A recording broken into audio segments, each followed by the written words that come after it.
स्वागत है आप सभी स्टूडेंटों का जेएमबी स्टडी भारत में। तो आज हम स्टडी करते हैं अंगद सर के साथ कक्षा 9वीं की गणित के अध्याय 5 यूक्लिड की ज्यामिति का परिचय। ये यूक्लिड की ज्यामिति के परिचय का भाग नंबर 3 है, जिसमें हम जानेंगे यूक्लिड के अभिगृहीतों के बारे में। यूक्लिड ने मुख्यतः 7 अभिगृहीत दिए थे, जिनको हम क्रम में याद रखेंगे।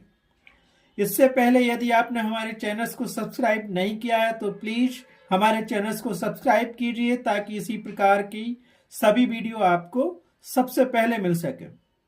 अब हम देखते हैं यूक्लिड के अभिगृहीत क्या कहते हैं। यूक्लिड के अभिगृहीत।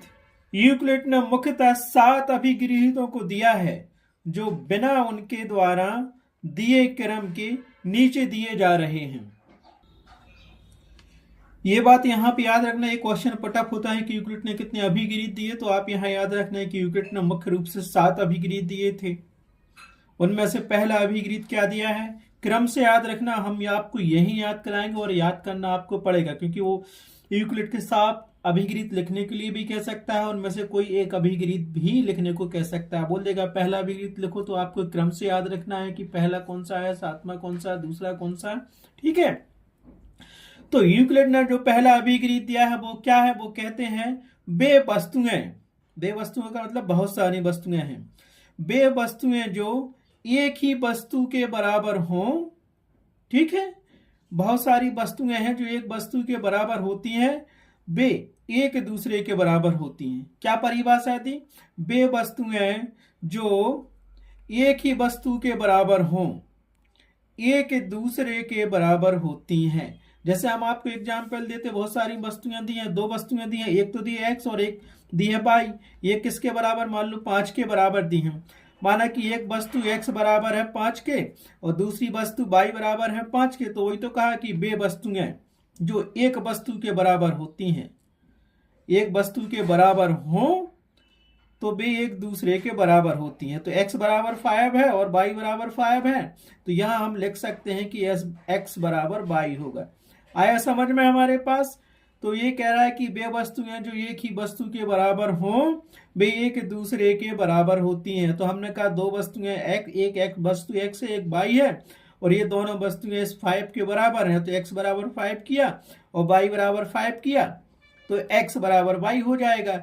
इस प्रकार से यूक्लिड का पहला अभिगृहीत कंप्लीट हुआ। याद रखना क्या है पहला अभिगृहीत, यदि बहुत सारी वस्तुएं एक वस्तु के बराबर होती हैं तो वे एक दूसरे के बराबर होती हैं। जैसे वे वस्तुएं जो एक ही वस्तु के बराबर हों, वे एक दूसरे के बराबर होती हैं। जैसे x 5 के बराबर है, y 5 के बराबर है, तो x बराबर होगा y के। इस प्रकार से यूक्लिड का पहला अभिगृहीत कंप्लीट हुआ। इसे क्रम में याद रखना बहुत सिंपल है, एक क्वेश्चन आता है एग्जाम में, किस क्रम का अभिगृहीत है। ठीक है, अब देखते हैं सेकंड अभिगृहीत यूक्लिड का। यूक्लिड का सेकंड अभिगृहीत क्या कहता है, यदि बराबरों को बराबरों में जोड़ा जाए तो पूर्ण भी बराबर होता है। कोई 2 चीजें आपस में बराबर में है और उनमें बराबर हम जोड़ देते हैं दोनों चीजों में, तो वो भी बराबर होती है। कैसे, जैसे हम देखते हैं कि 5 बराबर है 5 के, तो यही कह रहा है कि यदि बराबरों को बराबरों में जोड़ा जाए तो बराबर बराबर होगा, 5 बराबर 5 होता ही है। और इन बराबरों में हम क्या बराबर चीजें जोड़ देते हैं, इस तरफ भी और इस तरफ भी, तो ये क्या मिलेगा, 5 में हमने जोड़ दिया 2 और बराबर 5 लिखा है तो उसमें भी हमने जोड़ दिया 2, बराबर बराबर जोड़ दिया बराबरों में। तो यही तो बोल रहा है, यदि बराबरों को बराबरों में जोड़ा जाए तो पूर्ण भी बराबर होता है। जोड़ा तो कितना आ गया, 5 और 2 7 बराबर 5 और 2 7, सत्य है ये तो। ठीक है, तो सेकंड अभिगृहीत क्या कहता है हमारे पास यूक्लिड का, यदि बराबरों में बराबर जोड़ा जाए तो पूर्ण भी बराबर होता है। पहला क्या था, यदि वो वस्तुएं आपस में बराबर हैं और उनमें एक बराबर वस्तु जोड़ दी जाती है तो वो भी बराबर होती है। पहला यही था हमारे पास, x बराबर 5 है और y बराबर 5 है, तो x बराबर y हो जाएगा। दूसरा अभिगृहीत यही था, यदि बराबरों को बराबरों में जोड़ा जाए तो पूर्ण भी बराबर हो जाता है। जैसे 5 बराबर है 5 के और इनमें हमने बराबर संख्याएं दोनों तरफ जोड़ दी 2, तो 7 बराबर 7 हो जाएगा। इस प्रकार से यूक्लिड के 2 अभिगृहीत कंप्लीट हुए। अब तीसरा अभिगृहीत क्या कहता है यूक्लिड का, देखना। तीसरा अभिगृहीत है यदि बराबरों को बराबरों में से घटाया जाए तो शेषफल भी बराबर होता है। सिंपल है, ये था कि बराबरों में बराबर जोड़ा जाए तो पूर्ण बराबर होता है। अब कह रहा है कि यदि बराबरों में से बराबरों को घटाया जाए तो शेषफल भी बराबर होता है। माना कि 5 बराबर है 5 के, ठीक है, तो इस 5 में से हमने 2 घटा दिए और इस 5 में से भी 2 घटा दिए, तो कितना मिलेगा हमारे पास, 3 बराबर 3। यही तो बोल रहा है, यदि बराबरों को 5 बराबर 5 को बराबरों में से घटा दिया जाए तो शेषफल भी बराबर होते हैं। घटा दिया हमने, इस 5 में से 2 घटाए, इस 5 में से 2 घटा दिए, और 2 दोनों में कॉमन होते हैं, इसमें से 2 घटाए इसमें से 2 घटाया, तो बराबर कितना आ गया, 3 बराबर 3। तो पहला अभिगृहीत क्या है अपना, यदि वे वस्तुएं जो एक ही वस्तु के बराबर हो एक दूसरे के बराबर होती हैं। x बराबर 5 है और y बराबर 5 है तो x बराबर y होगा। दूसरा, यदि बराबरों को बराबरों में जोड़ा जाए तो पूर्ण भी बराबर होगा। जैसे 5 बराबर 5 था, इन दोनों में हमने 2 2 जोड़ दिए, तो 5 धन 2 बराबर 5 धन 2 बराबर 7 हो गया। तीसरा अभिगृहीत क्या कह रहा था, यदि बराबरों को बराबरों में से घटाया जाए तो शेषफल भी बराबर होते हैं। पक्का, 5 और 5 आपस में बराबर होते हैं। इस 5 में से 2 घटाए, इसमें से 2 घटाए हमने, तो हमें 3 बराबर 3 मिल गया, तो ये भी सिद्ध हो गया। तो 3 अभिगृहीत आपको याद हो गया, और चौथा और इसके साथ में याद आपको रखना है, ठीक है। 7 अभिगृहीत 7 क्रम से याद रखना है। पहला वस्तु हमारा है, अगर 2 वस्तुएं किसी तीसरी वस्तु के बराबर होती हैं तो वे दोनों वस्तुएं एक दूसरे के बराबर होंगी। दूसरा क्या दिया है, अगर बराबर में से बराबर जोड़ा जाए तो उसका जोड़ भी या पूर्ण भी बराबर होता है। तीसरा क्या है, यदि बराबरों को बराबरों में से घटाया जाए तो उसका शेषफल भी बराबर होता है। अब यूक्लिड का चौथा अभिगृहीत कहता है, यूक्लिड का चौथा अभिगृहीत कहता है कि वे वस्तुएं जो परस्पर संपाती हो एक दूसरे के बराबर होती हैं। संपाती का मतलब होता है, जैसे हमारे पास एक बिस्कुट का पैकेट दिया हुआ है, ये इसमें बहुत सारे बिस्कुट रखे हुए हैं, इसमें से 2 बिस्कुट निकाले, तो इस बिस्कुट की साइज और दूसरा बिस्कुट हमने ये निकाला, तो इसकी साइज क्या है, बराबर है। अगर इसको एक दूसरे से जोड़ा जाए या एक के ऊपर दूसरे को रखा जाए तो क्या है, एक दूसरे को पूरी तरह से ढक लेते हैं। तो यही कह रहा है कि वे वस्तुएं जो परस्पर संपाती हो एक दूसरे के बराबर होती हैं। जैसे मैं एक एग्जांपल तुमको दे रहा हूं अपने हैंड का, मान लो ये पहला मेरा हैंड है और दूसरा ये दिया है।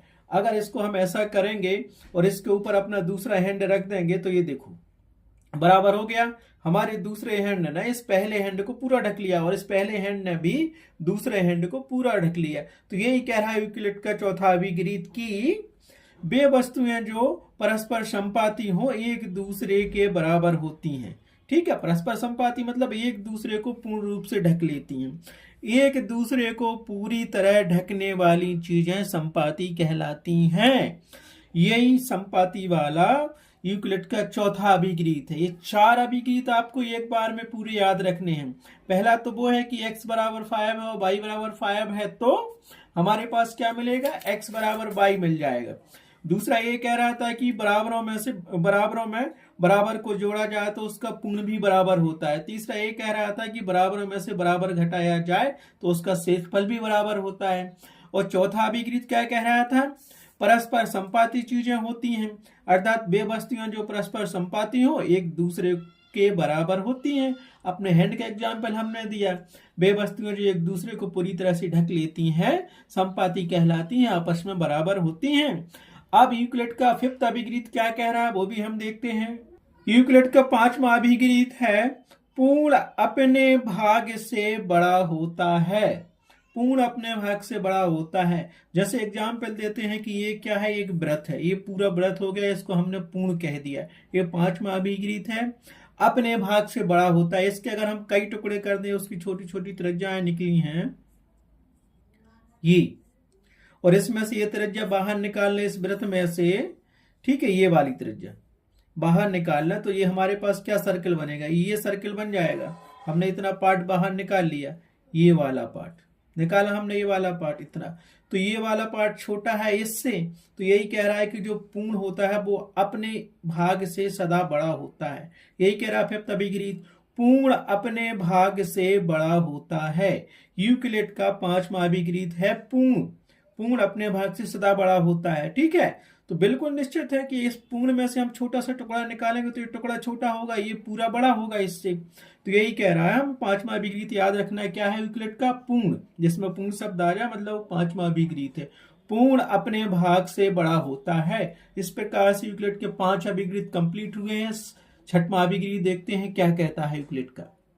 यूक्लिड का छठवां अभिगरीत दिया है, इसको अलग याद रखना है, पांचवें को, छठवें को और सातवें को एक साथ में याद रखना। इसने ये कह रहा है छठवां वाला अभिगरीत, एक ही वस्तुओं के दुगने परस्पर बराबर होते हैं। एक ही वस्तु के दुगने परस्पर क्या होते हैं, बराबर होते हैं। अब कैसे बराबर होंगे एक ही वस्तु के दुगने, देखो एक वस्तु दी है, एक वस्तु कोई भी कर लो, जैसे 5 बराबर 5 है, ऐसे एग्जाम्पल हम आपको दे रहे हैं।